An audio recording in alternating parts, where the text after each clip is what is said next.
বিশ্বাস হলো খুব ছোট্ট একটা শব্দ। এটা পড়তে গেলে কয়েক সেকেন্ড সময় লাগে, আর এটা ভাবতে গেলে কয়েক মিনিট সময় লাগে, আর এটা বুঝতে গেলে কয়েক দিন লাগে, আর এটা প্রমাণ করতে গেলে সারাটা জীবন লাগে। বিশ্বাস হলো খুব সূক্ষ্ম অনুভূতি যা মনের ভেতরে বসবাস করে। আবার এই বিশ্বাসই কখনো মনের ভেতরেই ভেঙে চুরমার হয়ে যায়। সেই কারণেই লালন ফকির বলেছিলেন, বিশ্বাসে মিলায় বস্তু, তর্কে বহুদূর। তাই কারো বিশ্বাস অর্জন করা এবং সেটিকে অক্ষত রাখা প্রত্যেকটি মানুষের কাছে খুব গুরুত্বপূর্ণ। নিজের উপর বা অন্য কারো উপর বা যে কোনো লক্ষ্যের উপর বিশ্বাস বজায় রাখতে পারা একজন সফল মানুষের সবথেকে বড় গুণ। চোখ বন্ধ করে যেমন সকলের উপর বিশ্বাস করা যায় না, কারণ সেটা করা বোকামি হয়ে যাবে। আবার কাউকে অবিশ্বাস করাও বুদ্ধিমানের কাজ নয়। বুদ্ধিমানেরা যাচাই ও বিচার বিবেচনা করে বিশ্বাস করে থাকে।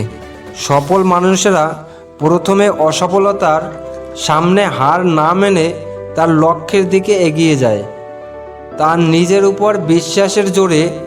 আর সেই কারণেই তারা যে কোনো পরিস্থিতিতে কাজ করে যেতে পারে এবং দিনের শেষে সফলতার স্বাদ পায়।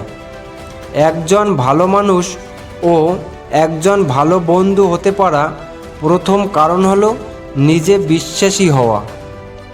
তাই বিশ্বাস অর্জন করতে হলে নিজেকেও বিশ্বাসী হতে হবে। যেদিন বিশ্বাস শব্দটি পৃথিবী ছেড়ে চলে যাবে, সেদিন পৃথিবী মানুষহীন হয়ে যাবে। নিজের ভেতরে এই বিশ্বাস সবসময় রাখতে হবে যে জীবনে কঠিন সময় শেষ হয়ে একদিন ভালো সময় আসবে। ঠিক যেমন কালো অন্ধকার রাত কেটে গিয়ে আলোয় ভরা সকাল পরিণত হয়। নিজের মনের ভেতর অটুট বিশ্বাস বজায় থাকলে যে কোনো কাজ সফল হওয়া সম্ভব। একজন মানুষ তার বুদ্ধি দিয়ে অনুভব করতে পারে সে কাকে বিশ্বাস করবে ও বন্ধু বানাবে। সত্যিকারের বিশ্বাস তৈরি হয় আস্তে আস্তে।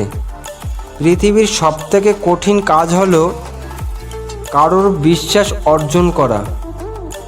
একজন বিশ্বাসী মানুষ অন্যদের থেকে সম্পূর্ণ আলাদা হয় ও সে খুশি থাকে। একমাত্র বিশ্বাসের উপর ভর করে পৃথিবীতে সমস্ত সম্পর্ক টিকে আছে। তাই তুমি এমন কোনো কাজ করবে না যাতে মানুষ তোমার প্রতি বিশ্বাস হারিয়ে ফেলে, কারণ এই পৃথিবীতে বিশ্বাস ছাড়া বেঁচে থাকা অসম্ভব।